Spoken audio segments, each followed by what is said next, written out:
Okay, good evening, everybody, and welcome to our first meeting this year of the Communities Public Protection and Housing Board Scrutiny Review Board on Monday, the 22nd of January 2024 at 6 p.m. This late into the new year, I can't bring myself to say Happy New Year to everybody, so happy third week of the year.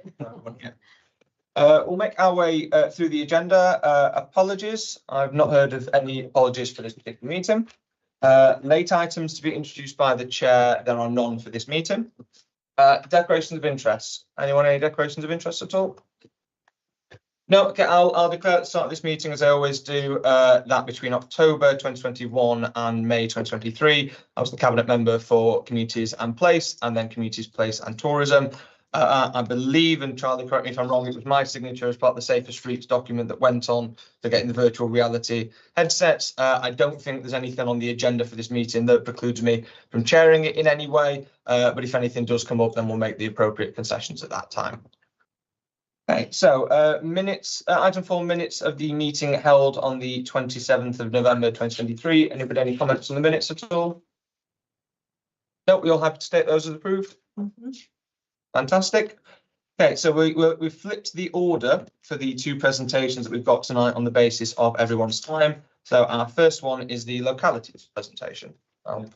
Sorry, just to let members of the public watching know, we're going to put the adjournment card while the councillors have gone VR headsets, and then we'll go live again once they've finished. Thank you, Dom.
Okay, thank you to all members of the public there for bearing with us. If we could have put a VR headset on the camera, we would have done, but we couldn't, unfortunately.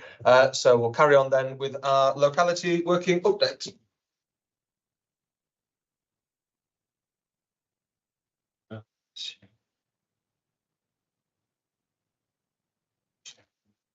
Six, yeah. Yes.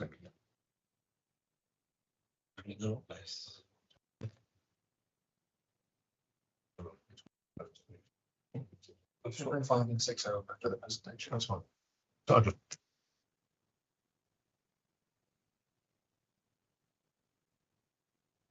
Sorry, just.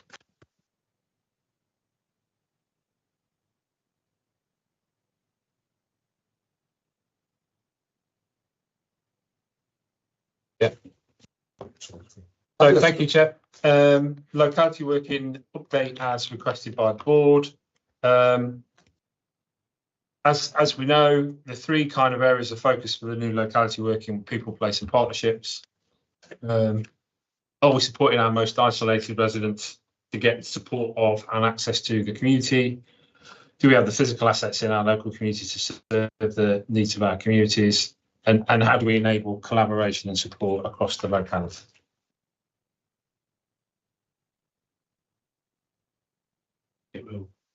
It's just taking a moment, sorry.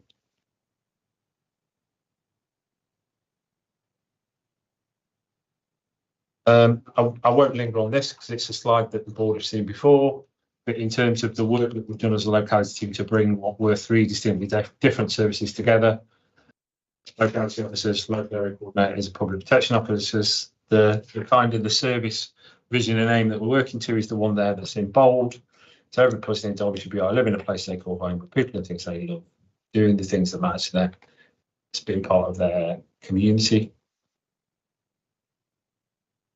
This really isn't being kind to me today.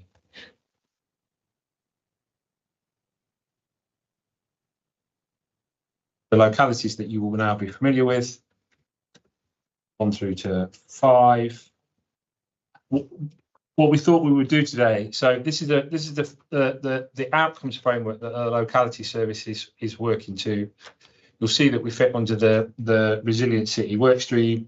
Our vision is there. What we've done with partners, both in the community, with residents, with partners like Derby Homes, etc., is think about, if that's the vision, what are the themes that we're going to be working to? So preventing, reducing, delaying the need for formal support is part of the focus of the service now.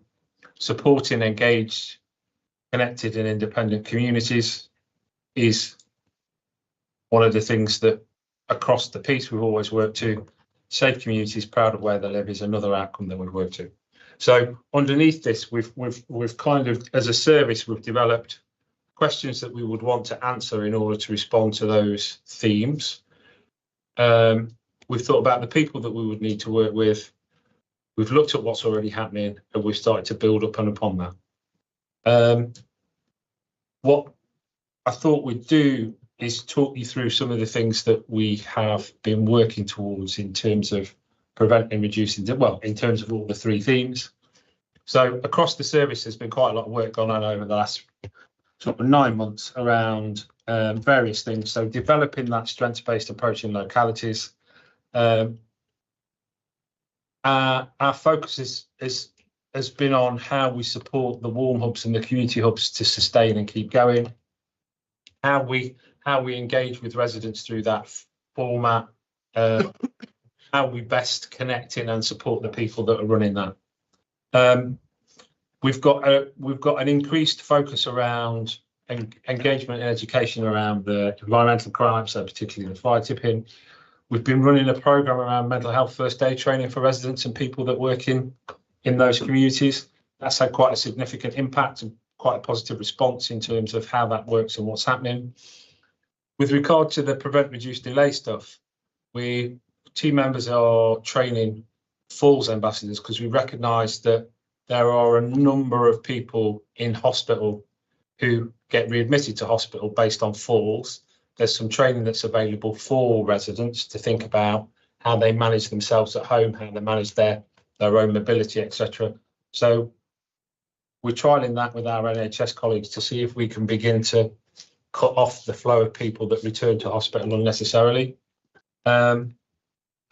We've got a team member who is embedded at the discharge assessment unit at Royal Derby Hospital, and again, that is bridging the link between what's happening in the hospital and supporting people to get out and stay out of hospital. So working alongside colleagues in Community Action Derby, Disability Direct, to support people to get some of the things in place that mean they get out quicker. So whatever that might look like, it might be transport home, it might be helping people get furniture moved in the house, it might be a variety of things, but the team member bridges the link into the community and some of the organisations that are present there. We have a focus on making sure that the data that we access informs the work that we do and supports the work of our partners, counsellors in those neighbourhoods. Moving on to the engaged and connected independent communities. One of the things that we recognise is really important in the process that we're in is that ongoing community and communication and engagement with everybody in those neighbourhoods, and looking to build relationships that are based on trust, and not just having a one-off consultation activity in a community, but keep on going back and thinking about the places that people go on a regular basis to do that. So places like the community hubs, the warm spaces, the variety of community groups that take place, having a presence there so we can have conversations with people to inform some of the work that we're doing. We've done quite a big piece of work with the Derby Health and Equalities Partnership just to think about how we support that in our communities, and some of the leaders that are already doing fantastic things in those spaces. And towards the end of December, our director Sam Dennis, Charles and myself sat with ward members who wished to feed back on the development of locality working, to engage in a conversation about where we're up to, what we need to do, etc., etc. There's going to be something that goes to cabinet about that, but I think the headlines that came through were around how we build relationships, how we build relationships across the service sector, the need to balance priorities and the importance of working together with our elected members to deliver on the priorities that you get through the neighbourhood boards and the conversations that you have, alongside some of the other challenges that we've got around the prevent, reduce, delay stuff. One of the things that we've talked about is introducing some of the system challenges into the community conversation. So how do we begin to address some of the challenges that we've got in a way that builds on the strengths of the communities that we live and work in? In terms of safe communities, proud of where we live, bringing the public protection officers into locality services has meant that the public protection officers have moved out of that public protection team and have a greater focus on the localities within which they work. Our intention with that is that they build on and build up the relationships with the local councillors, that we get an understanding of local intelligence around what the priorities are for local residents and respond to that accordingly. There's an increased focus on enforcement around the PSPOs in the city to address environmental crime and ASB. One of the things that we're working closely with the other half of the service community safety team on at the moment is how we address some of the big issues that in a number of communities, things like bins on streets, example, how we take a citywide approach to some of those things. What we know of individuals who more often than not find themselves struggling is that relationships and connections to community is something that's missing. So one of the things that we're trying to do is to work with those individuals through the local area coordination element of the work, connect them to the places and spaces that people can go through more often than not, supported by our locality officers, and then have a team presence in that space to begin to build that engagement conversation and have some of the conversations that people have about being safe in communities and what that looks like. There's There's a piece of work going on across the locality service about how we support some of our community spaces to be welcoming to everyone, particularly those people that are isolated and anxious of attending new groups and new spaces for the first time. And trying to address some of the community safety challenges that we have in a holistic way. So trying to think about, for example, there are individuals that are well known to the community safety and PPO arm of the service that we didn't have a holistic view on in terms of some of the challenges that they were facing as well. So by bringing the local area coordinators, the locality officers and the PPOs into the same space, we're beginning to have different conversations with people, not just on the enforcement element, but also how we engage them and help them think about some of the changes and challenges they've got in their life to help them address that.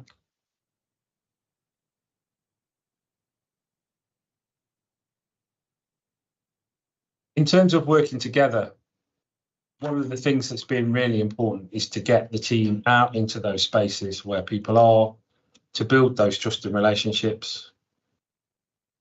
We're doing quite a bit of work around some of the health inequalities issues that we know are present. So we're doing some work with Team Up Derby, which is the primary care health delivery arm that sits in the council house, to think about how we address some of the challenges that we know we've got. So supporting some of the healthy lifestyle events that are taking place in various libraries. We're looking to run a health pop-up to begin with in Blagree's library to think about how we invite some of the people that can't or won't get to a GP to begin to address some of those issues. In terms of some of the bringing people together, bringing boards together, bringing councillors together, there's been a really nice piece of work across all the Chaddeston boards who have contributed some funding towards a starter kit for the Friends of Nottingham Road Cemetery to help that set up and sustain. It feels like the most important thing at the moment is engagement. So attending events, setting pop-up events up, building that locality partnership through those people that work in that space, starting to shape up some shared plans and some joint actions and some joint priorities that are specific to each locality, but also reflect the nuances of the different wards that we're working. And then there's a whole piece of work around strengthening partnerships and the various people that we're looking to do that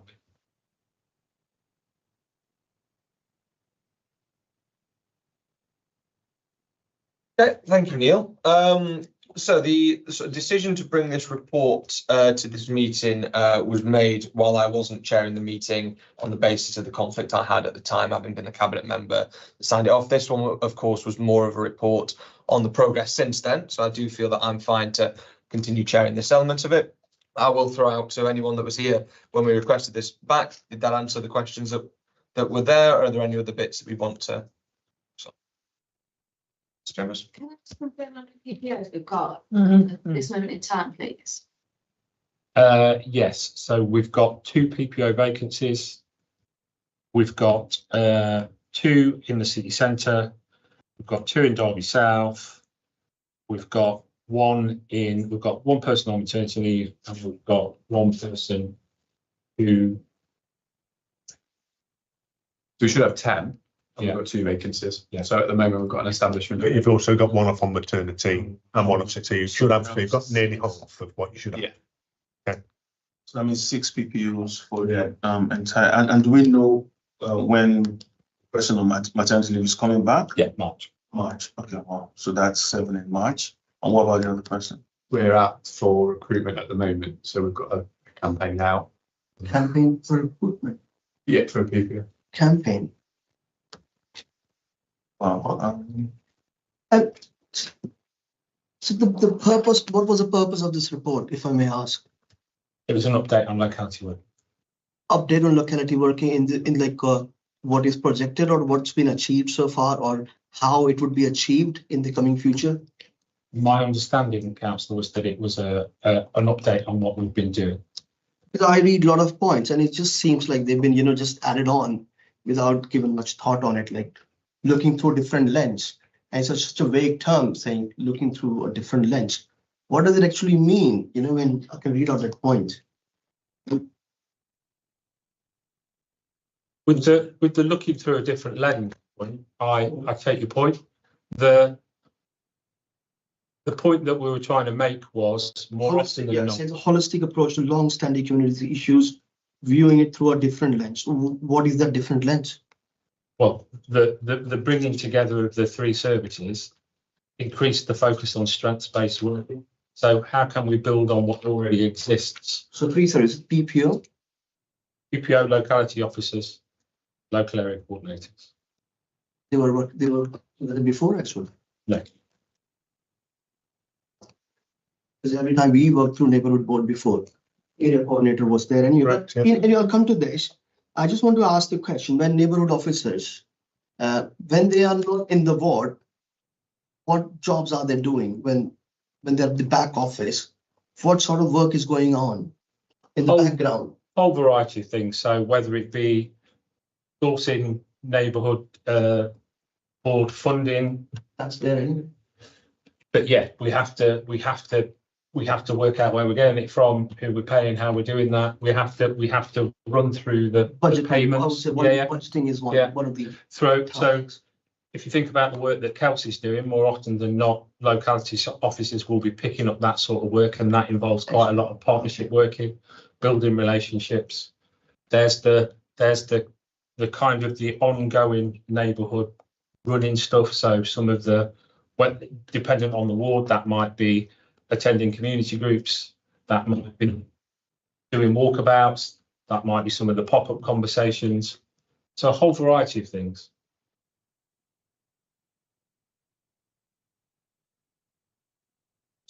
Yeah, just can I ask what, so on the outcomes framework, that prevent, reduce, delay formal support.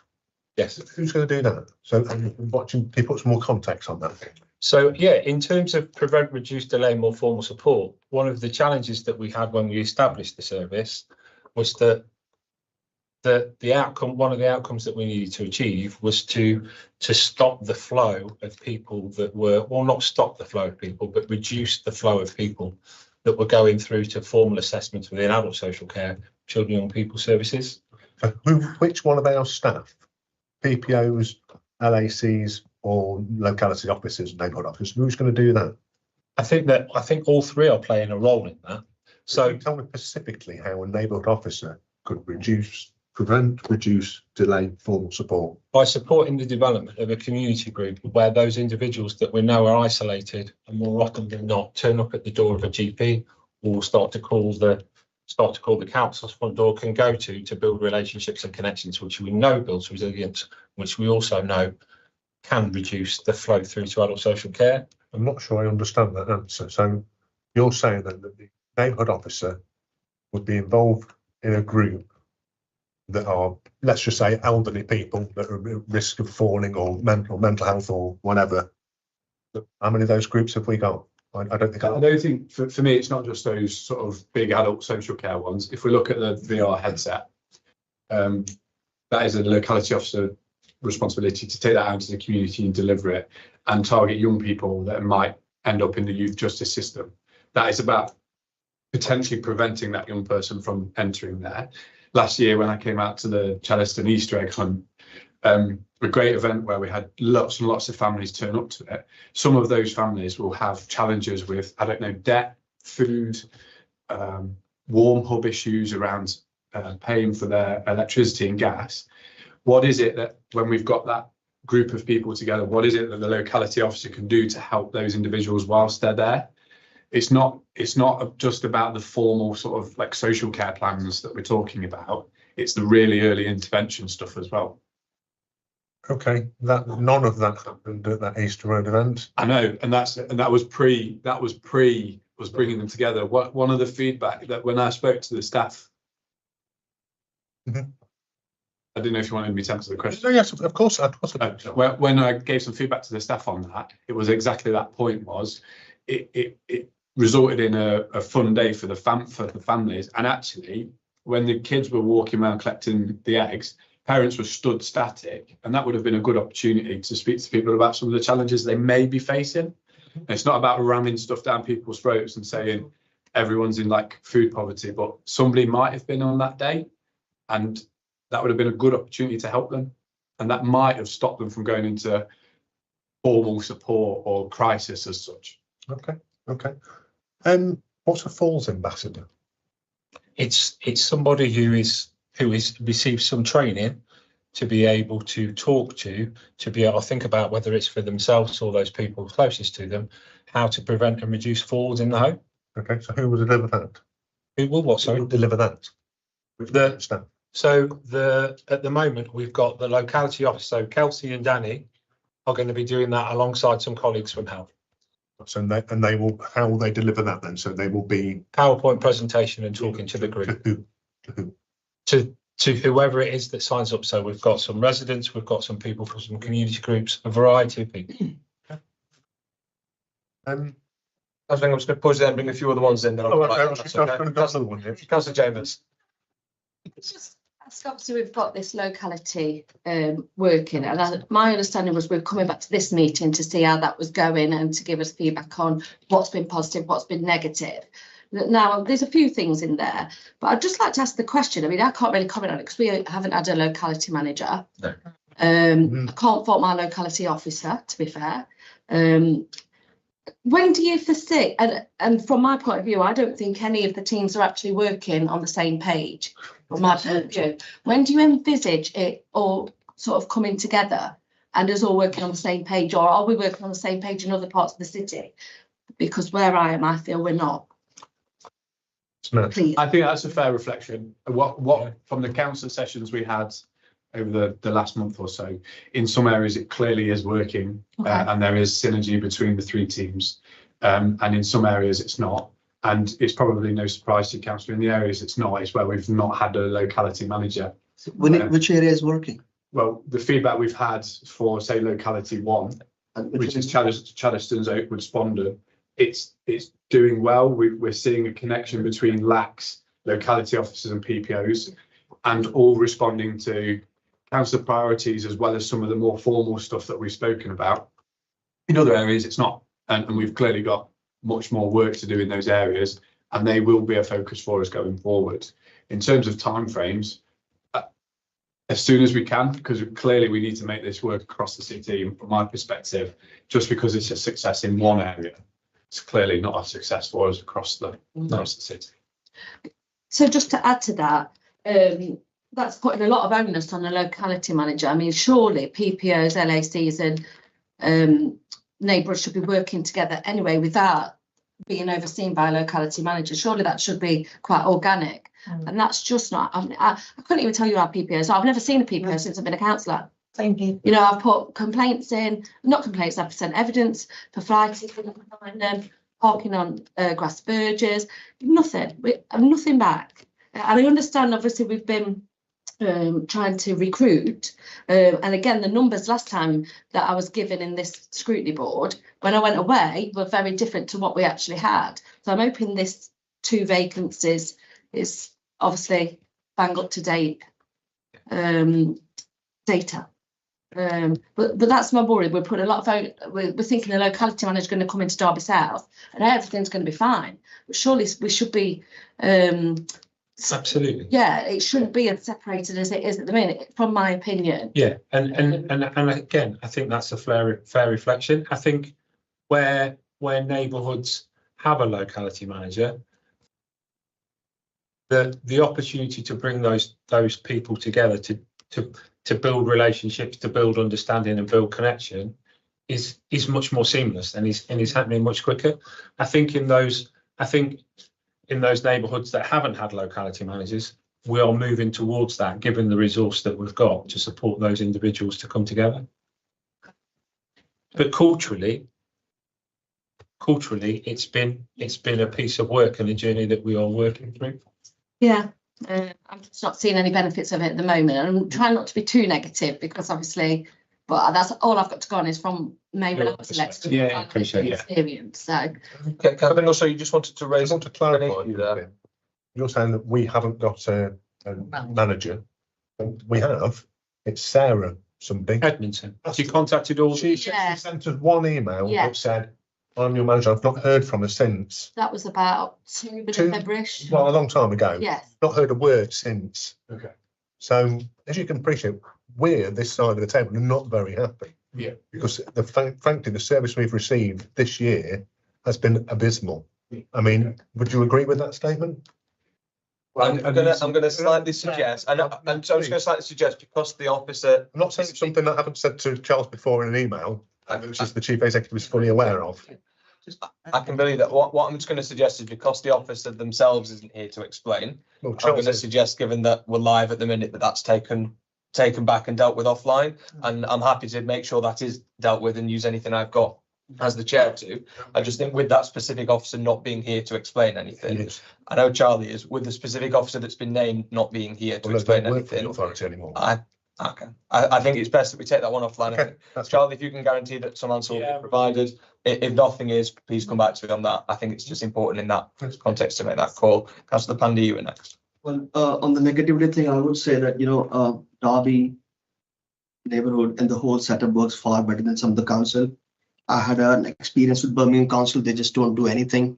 So I will give it to City Council that, things do get done here. And we have a brilliant PPO in Mackworth area, Chris. He's amazing. He's been issuing out fines. He works on, he says, keep me busy. He's that kind of person.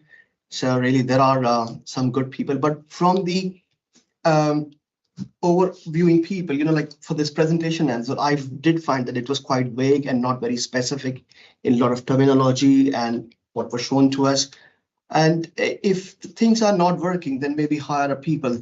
You need to take an overview of the things, how they can be improved, especially like what we are facing in our area is there is huge amount of fly tipping. We are seeing more fines going out, but we do have problem with the problem on the private land. And then when it goes to EB, it just stalls. There is environmental protection. The responses are so slow. And I don't like, sending email after email after email.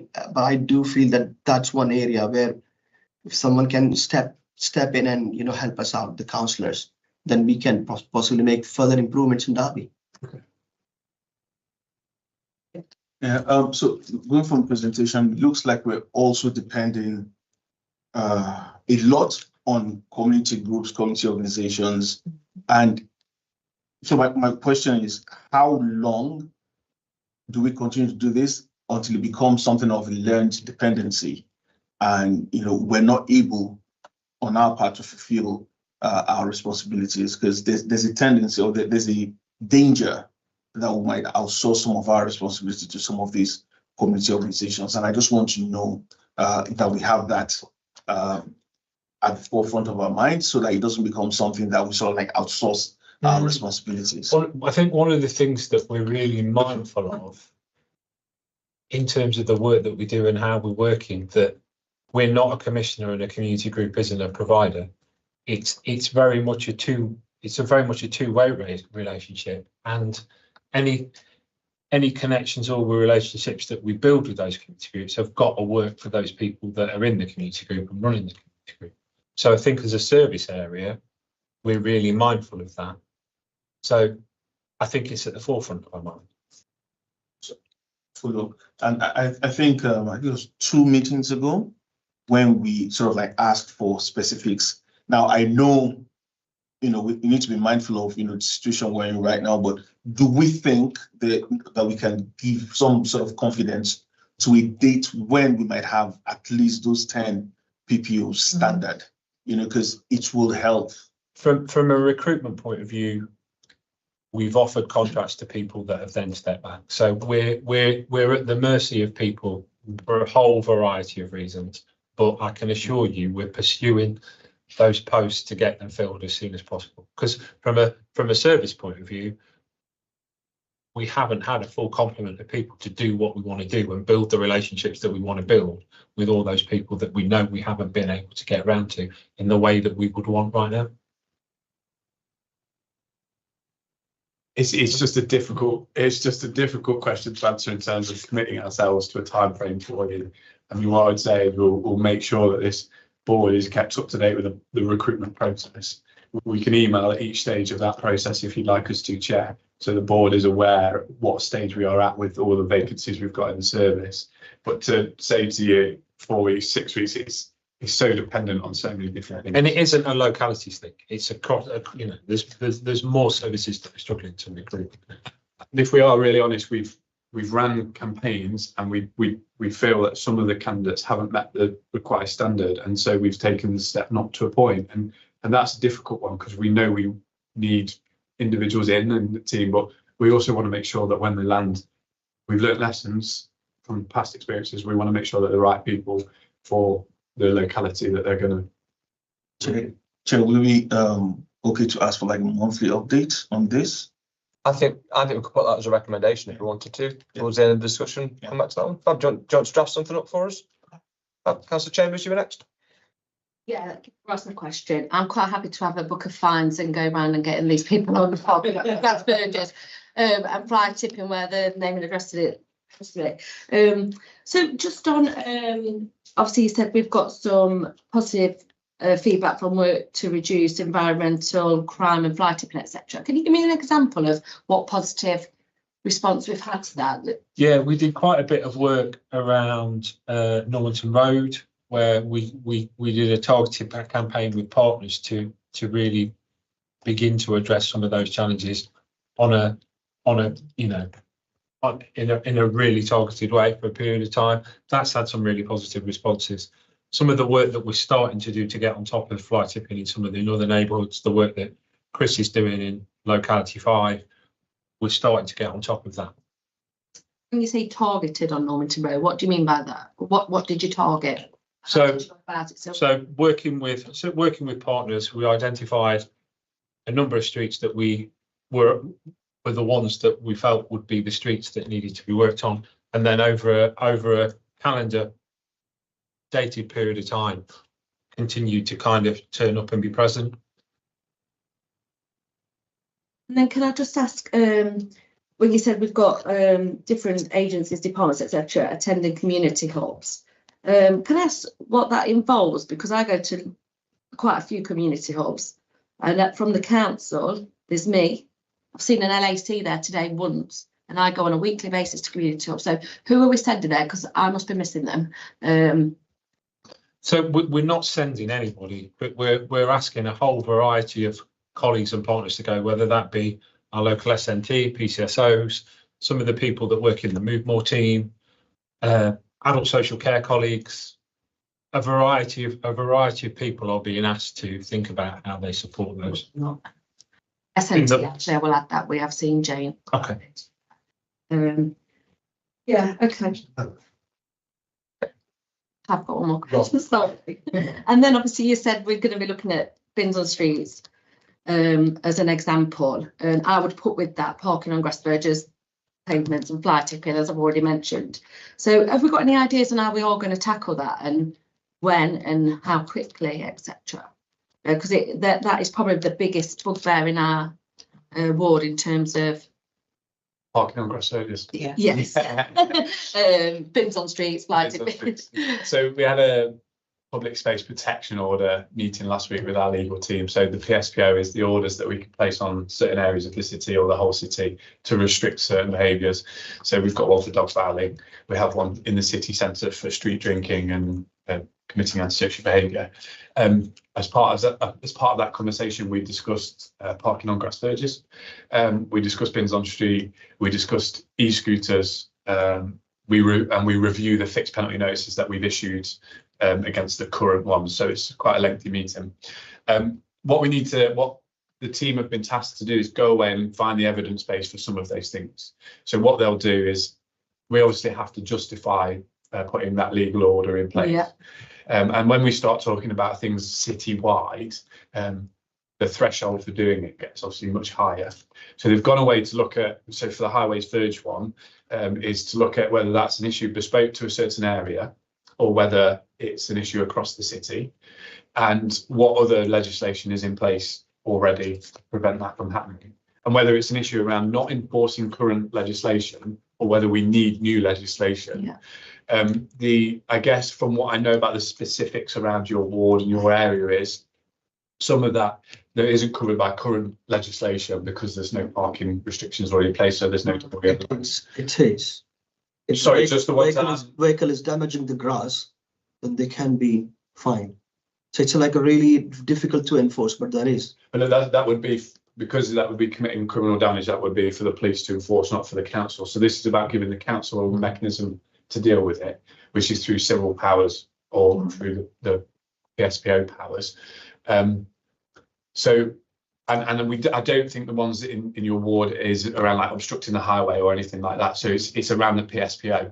So the team are looking at that, and they'll come back and report as to whether there is an evidence base and then whether we can apply for that order. But I can ask them to reach out to you because council engagement is part of that process. And I know that the leader of the council has raised a couple of times an issue with 2 or 3 specific ones in his ward, your ward. Once we've got that back, I can bring that back to councillors whose ward that impacts. That's my biggest concern, is because we've got no PPOs in Derby South. Who's going to sort that out? So we had 2. We've got 2 vacancies. Sorry, in Derby South. So we've got 2 that I've never seen. Without sounding sarcastic, but I haven't. It's fair. How am I going to enforce that? You know, that's why I say give me a fine book. I sort it. I'm out and about all the time. But I know obviously I can't do that. It's all right us doing this, but we do need to be enforcing, because as soon as people start getting slapped with fines, it will reduce. I would like to think. I completely agree. And we would make some money. I completely agree. I think right now, sorry, Chair. I think right now we're almost dependent on the goodness of the hearts of people, you know, and sadly, evidence has shown that, you know, when there's a deterrent, people will respond strongly to that, you know. So if we do need to, we do need to look for ways to impose those fines, you know, and so that means this recruitment needs to be, you know, put on the front burner. Yeah, and as you'll know, Cabinet approved recommendations to work with an external provider who can help us increase the enforcement as well. I mean, what I'd say, Chair, is this was our understanding of today was a general update around locality progress. If members want specific updates around what we're doing in a specific subject like enforcement or the PPOs, we can bring back a more detailed update to a next board if you'd like us to. I know this is a keen subject matter for all members, so if there's a rolling agenda item, I'm sure Neil and I could make some time available on Monday evenings for the board, if you wish. Yeah, that's when go you next. It was just going back to the PPO. Sorry, can't remember. Obviously, in locality 2 was, and I know it's quite a big area, so you're supposed to have 2 PPOs for that whole area. Yeah. And are we ones that haven't got them because they're still recruiting, or have we got one? I think we were supposed to have one, but she's on maternity leave. Is that right? No, there was one PPO that was off that is now back.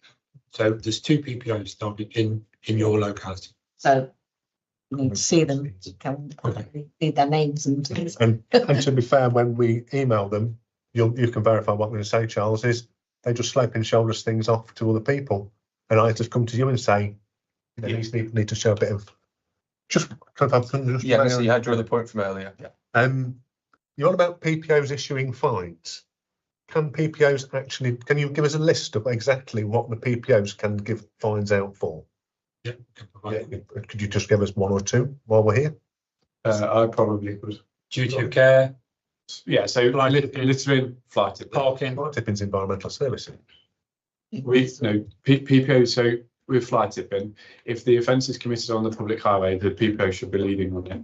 If the offence is committed on private land, then our EP team should lead on it. That arrangement is fluid. So if it's a straightforward one that's on the street and the PPO's got the means to deal with it, my expectations are that they should deal with it there and then. If it's believed to be more serious or a repeat offender, it should be referred across to EP for them to investigate and deal with. What about poor school parking? So they do have parking powers to enforce against parking issues. All of the environmental stuff, so littering, fly tipping, graffiti, dog fouling, fly posting, duties of care, which is people not tidying up their own land. No, duty of care, sorry, is giving over their waste to somebody not taking a licence. waste on land, which is people not looking after their garden or their land. And then they have the PSPO powers. So that is street drinking in certain areas, street drinking, loitering, to commit antisocial behaviour, vomiting, urinating, those types of powers. Begging is in there, and that's in city centre and a large part of locality 3. We've had I know, wonder if you've got any folks to fill the positions when they've got to do all those. I mean, it is a tough task, and issuing out fixed penalty notices is a tough task, but it doesn't take away from the fact that we should be doing much more enforcement than what we do. one last one, Chair. Can you let us all know exactly how many fines PPOs have dished out this year? Right now, I couldn't. No. But can That's right, it's just something completely, when you was on about Normanton Road and how you'd sorted the flight or the bins. I didn't say we sorted it. Well, you got a team that. We increased focus. Is there any way you can focus on Burton Road near Derby Fresh Foods, because the rubbish around there is horrendous, and I know it's not our area, but we do quite a bit of shopping in that shop. And every time I pulled up, the rubbish on the pavement looks like someone's got a bin and just tipped it upside down.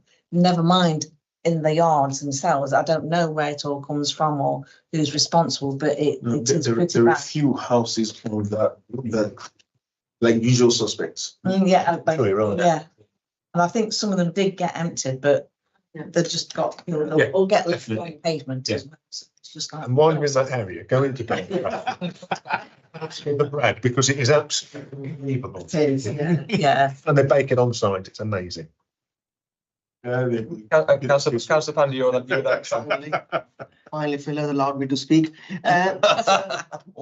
PSP, Public Space Protection Order, in my ward, we would like to see if that can come in.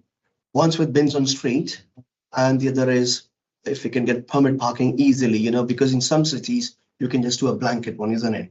Which takes away the cost of consultation and all those things away. And with the bins off street, what was happening, the PPOs previously, they tried to do these letters and all, and that runs out after a year, which was very ineffective. So if the higher people, if you or I can send an email for a recommendation or something, but if you can do a generic one, I think that will help us to deal with this specific problem. That's certainly what we're trying to do. And as you know, we've got street pride, we've got PPOs, we've got the locality officers all thinking about it and working towards it. But that's the aim. Because it's a really onerous process. Okay. Yeah, Any, there were like actually a three timeline for work, like how soon it'll happen, or I wouldn't be able to give you one confidently here, but again, we can come back and let you know how it's going. that would be good. Thank you so much, Chair. It's sorry, I know again, just to back Councillor Prime, because I read the process. I had gone one page and I thought, what is going to happen? Because it's almost designed to make sure that no fine is administered. Is there a way to look at reviewing that? Again, I don't know what we can do, because it's the way it is right now. We can almost, what we'll just keep doing is keep talking about it. And I can tell you that by the end of the year, there'll be no fine, because the process is long-winded. Yeah, well, it's for the process, actually, if it's a fairly simple thing to restrict, the process is fairly straightforward in terms of find an evidence base, do some consultation, and then get some legal approval. The challenge is when we talk about things like parking on highway verges, we have to map out every highway verge in the city. We have to restrict every highway verge in the city. We have to put signs up close by to the verges, and it becomes a really difficult task. When you talk about dog fouling across the whole city, it's dead straightforward. You can't allow your dog to foul anywhere across the city and put some signs up, and that's much more straightforward. That's why we're looking more at targeted areas for things like highway verge parking, because it's sort of, we've gradually rolled that out. It's just a little bit more things like difficult. beans on streets. Now that, whilst it looks simple, again, the process of just handing out the fine for just that, things that we can all see is almost Well, that's the current legislation. The reason why we'll be looking at a PSPO for bins on streets is because the current legislation for bins on street is a really lengthy process. It's like issue a letter, issue another, and that's the process you're talking about. For a PSPO, it would be issue if they have left their bins on the street after a certain amount of time after collection, it would be a straight fine, and that's why we're looking at PSPO. Oh, good. Yes. I think that's something we can agree on, bro. It'll make me so happy, you know, when fines being issued. I'm so happy. I haven't said much because I'm in localities too, and when on any PPO, we've got no localities manager, and I've given both these two a good ear bashing in the past anyway. So Yeah, that's why I haven't said very much in it, because I think they'll get sick of the sight of me. And No, I don't. but I just wanted you to know that I'm fully on board what you've all said. But I haven't said much. Can I just make 3 more points? Nice one, sir. So 2 are quite good actually. So one is, you know, how we've got parking restrictions in certain areas in the city centre. I believe. parking's not my expertise, council, to be honest, but God. Well, can we not just roll that out across the city? It's caused me so much less problems. Because people are so inconsiderate. Yeah, the justification for that would be very high. Okay, I thought I'd try. And then secondly, so obviously the pop-up health things you chatted about, I work for a pharmacy. We actually do free blood pressure checks, so we can direct people there rather than us take the hit on it, if that's what, you know, most pharmacists will do that, and other health checks as well. And we're working on how we do that in the spaces like libraries, for example. Yeah. Or leisure centres. You know, how great would it be if we can divert them away from the pharmacies, the GPs to the libraries? Yes, because And they could get a free MOT check almost. yeah, That is what we're talking about when we're talking about prevent, reduce, delay, formal support. It's not just about social care plans. It's about those community-based services we can offer. You know, somebody in the corner of the library just doing some general checks on somebody and giving them some general advice might eventually prevent that formal support. So it's exactly that. definitely. And then I was just going to say thank you, because I know you've had a bit of a grilling and I know you're working with tight constraints, but thank you for answering my questions anyway. We've got to do neighbourhood boards from you next. I suspect it'll come through. Oh, I said the thank you too soon. Charles and Neil to understand something. Oh. That we're very passionate about this, because I feel that neighbourhood officers, LACs, neighbourhood managers, PPOs are almost our direct link into the council, if that makes any type of sense. So, you know, because we would go to them for help and advice. That's why we're really passionate about them, because we've had some fantastic service in the past. We really have. We were very lucky with we had Lorraine, we had Steph, wonderful people. Not so JT is brilliant. You know, I'm very, very impressed with him, and so's Claire. I can't help but think that when you were carving up which manager was going where the leader of the council is, the leader of reform is, the leader of the independent, and I put the strongest team. But anyway, that's the one. So just understand that we are very passionate, because they are our direct link in. Yeah. Last question I want to know is, what's the salary of a PPO? Because I know a police officer, it's 19.5, which I think is disgusting, because they deal with them. Off the top of my head, I mean, I can find it at around the 23 mark. And that's better than. And I must just say, councillor, you know, I think what we find when we talk to all councillors is an equal amount of passion that I, as the head of service, have for the services that we provide. We know we've got to make improvements, and we're not getting everything right, but we are equally as passionate about those roles and making sure they are right for councillors and residents. So I just want to stress that back. Let me just say that we don't have any of the leaders in our ward, and we have fantastic officers. Please don't you think of taking them away. In me, I'd have thought, better put my strongest team in there. You know, trade secrets, but the first stuff we did was engage with staff around where they might want to go. Yeah. That says a lot. It does, and I think it's a shame, because I'm going to leave that, because I will say something that we could possibly both regret. You're on. No, I don't care. I'm saying I don't care. I'm not afraid of that. It's a wise one. I think I do try to be occasionally. Any more from anybody at all? Can you just say this then? Can you? I know Steph is leaving your department. Can you wish us well from this? This shame she's leaving, isn't it? From She's very good. She's fantastic. From my perspective, she stays within my services. So I'm happy about that. I would be too. Yeah, I mean, only bit for me to add on it is, and not to be controversial, well, I'd need to do that. But I've had a fantastic experience in Locality 1 with our team. Our locality managers have been brilliant.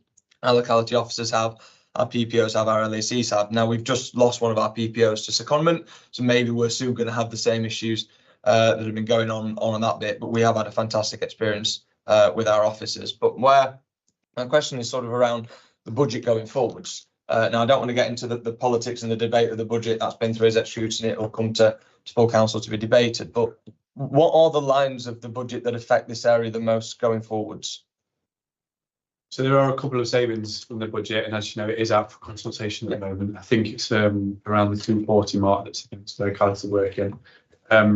The service, just for a bit of context, the service is made up largely of external funding. So we are really well funded from health, so Team Up and some of our partners in the NHS. The HRA from Derby Homes funds a contribution towards some of our services. We have some external grants that also contribute to the overall makeup of the service also. So what we're doing at the moment is, whilst there's a 240 budget line against the service, we're looking at how else we can attract some external funding to support that rather than reducing the numbers. But as you know, it is in that exec scrutiny cabinet process, and it is out for consultation. So we can again bring that back to this board if you wish. Yeah, fantastic. Thanks, Charlie. I know the cabinet members will be paying close attention to it, and I know you'll be bringing anything to them that they need to see. But it does concern me, some of the figures that are up against this. But hopefully, if there are ways to bring more money in through that way of working the service, then we don't end up then seeing the positions go or the positions being frozen. I think that's something that's been clear from this board tonight, that having those recruitment positions frozen or losing more positions would be a very, very difficult thing for us to go through as part of this localities programme. And I think, is it 4 positions that are earmarked on one saving at the minute over the course of the next 2 in 1 year, 2 in another? Something along those lines? Yeah. There is a number against it in the consultation document. But as I say, we are looking at ways of offsetting that. So, you know, my view is that reducing the numbers further is obviously not a positive thing at all. And when you look across the job role, there's no way that you could do that without significantly impacting the services, given how low the numbers are now. Whilst there are numbers against the FTE reductions in the document, we're looking at ways of offsetting that pressure. Yeah, fantastic. Yeah, with no further questions on this one then, I'll thank everybody for the rigorous debate we've had on that particular issue. And we'll move on then to our next item, which appears as item 5 on here. So neighbourhood funding usage and best practice, or it's also known round 2.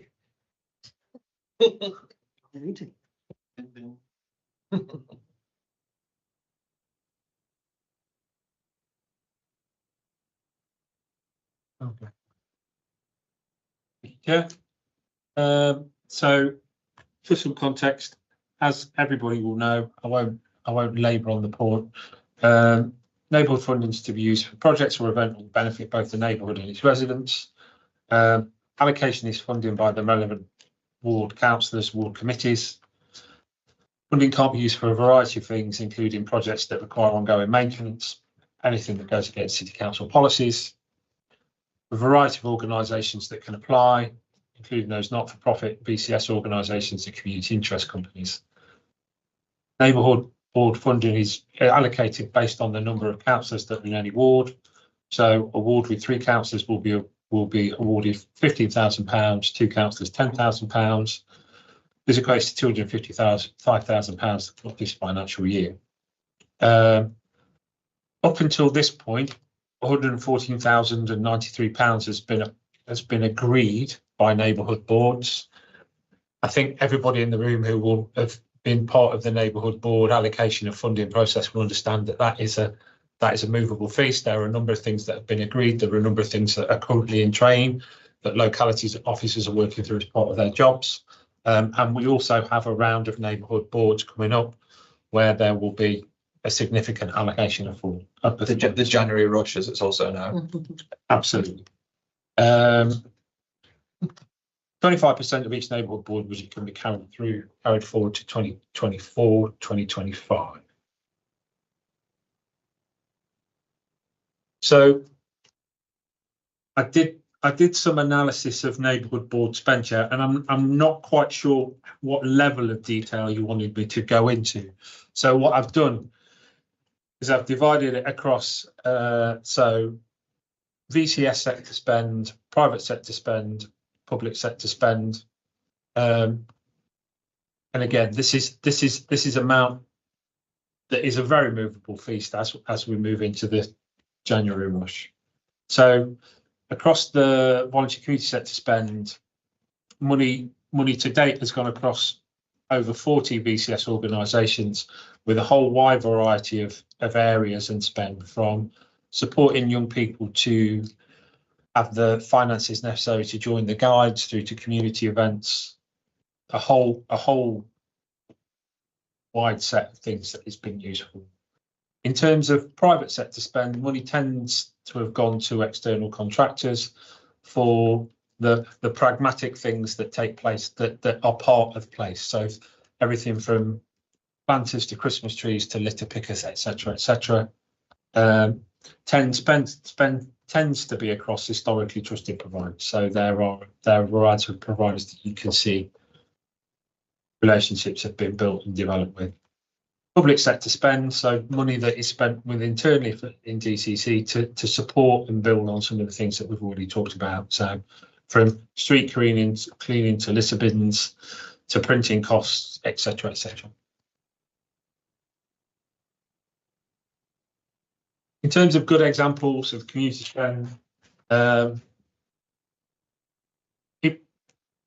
it was a really nice piece of work to do, actually, to see some of the spaces and some of the places that neighbourhood board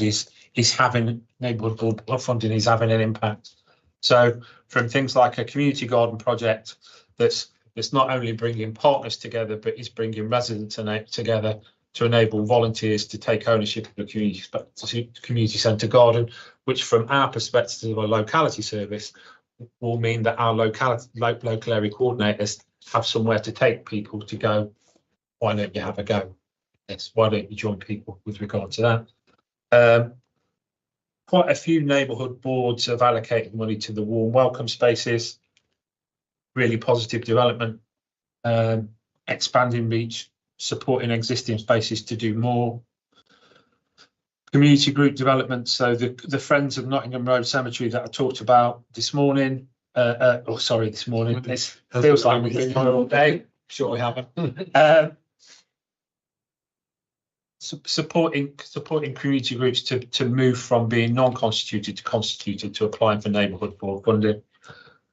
Supporting street champions with things like litter picking, with having grit bins on their property, etc., through to supporting with the cost of defibrillators in community settings. So a whole wide variety of things.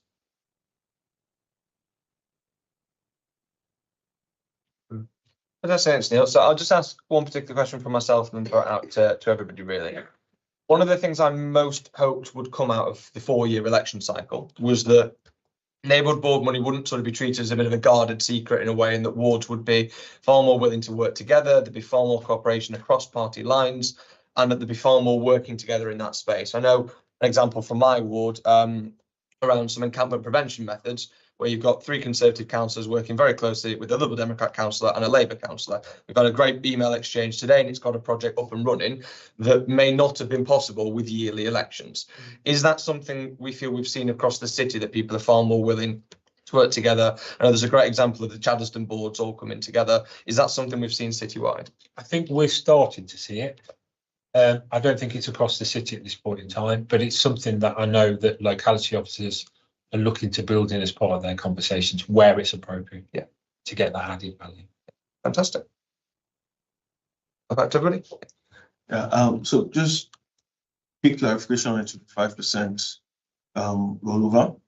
So what if the project was agreed, say, in the last financial year or hasn't been allocated, does that, how do you deal with that? Good question. Yeah. So the project, so just ask me. So if funding has been agreed, say, in December. Yeah. But hasn't been allocated, say, or might be allocated in, say, January, February, would you count that as? Yeah. So as long as it's within that 25% of the total allowance, then that would be carried over. Right. So that means, interesting. So if if you agree to more than the 25% that can be rolled over, you then need to think of what to knock off. Yeah. So you're in a 3-member ward, is that right? Yeah. So 3,750 would be your carryover for that ward combined. Yeah. If you've got £4,000 left, you have to spend 250 quid before the end of the year or lose it. Right. That's just for this year, isn't it? Just this financial year we've got the rollover. I'm amazed to see that there is £141,000 yet to be allocated. If you want to let Chellaston Ward have a check for that, we've spent ours. We're very lucky. We're taking our time to spend it. Well, I hope there is a January rush. We always, it's normally gone, the first couple of meetings it's gone, and we've had some great work done today with a new path put in Chellaston. We're very lucky. We've got Chellaston Leisure Limited in Chellaston that we work, and they near enough match funders on a lot of things now, and they've given me assurances, I hope, that will continue going forward. So they will give us another 15,000. So we'll have huge bang for our buck, which is really good. I just wanted to pick up on a point. It says here, funding can't be used for projects that require ongoing maintenance, anything that goes against council policy, etc. Which I understand that bit, but you said here about litter picking. Hasn't that got ongoing costs with that and other costs associated with it? Grit bins, hasn't that got other costs that would be associated with it? And what about if we want a new bin put in somewhere? Hasn't that got a cost? So how do we square that one up? I think it's a good point. You make them. I guess the language is about it can't be paid. My understanding is it wouldn't be paid for like the ongoing emptying of that litter bin, but it could be used for the one-off installation of the bin. Similar with the grit bins, it wouldn't be paid for continually filling up the grit bin, but for the initial installation, we would allow that. Do we still actually have many grit bins? There's not many that I can. I'm not sure. I think there's one neighbourhood where a couple of residents have taken them on quite recently. The problem with grit bins is once you get filled, all the grit gets stolen out of them. Yeah. We've all seen it happen, and imagine they're not cheap to fill up. Must cost a lot of money, and so I can see them really useful to have, but it just gets stolen out. I don't know if you get that in Oakwood. Jealousy. No, but it does. What happened in the next 3 days? We've got a bit of a thing on grit bins. It's full of grit. Can I get paid for litter picking then? Good try. Good try. Very good. If your neighbour will just stand the budget. Boss. No, I think we spent all ours this year now.